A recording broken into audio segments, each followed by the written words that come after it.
தஞ்சை தொகுதி திமுக வேட்பாளர் முரசொலி புதிய பேருந்து நிலையம் அருகில் உள்ள சரபோஜி கல்லூரி மைதானத்தில் யோகா பயிற்சி செய்து வாக்கு சேகரித்தார். தஞ்சை தொகுதி திமுக வேட்பாளர் முரசொலி புதிய பேருந்து நிலையம் சாலையில் உள்ள சரபோஜி கல்லூரி மைதானத்தில் நடைபயிற்சியில் ஈடுபட்டிருந்தவர்களிடம் துண்டு பிரச்சுரம் கொடுத்து வாக்கு சேகரித்தார்.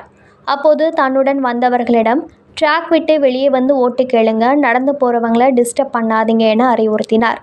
தொடர்ந்து நடைபயிற்சி செய்தவாறு மைதானத்தை சுற்றி வந்து வாக்கு கேட்டார். மைதானத்தில் எதிர் திசையில் நடந்து வந்த அதிமுக பகுதி செயலாளர் மனோகரன் கைகுலுக்க வந்தார்.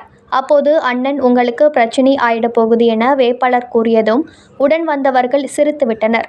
கால்பந்து விளையாடி கொண்டிருந்த சிறுவர்கள் வேட்பாளர் முரசொலியுடன் நின்று புகைப்படம் எடுத்துக்கொண்டனர். யோகா பயிற்சி செய்து கொண்டிருந்தவர்களிடம் சேர்ந்து யோகா செய்து அவர்களிடம் வாக்கு சேகரித்தார்.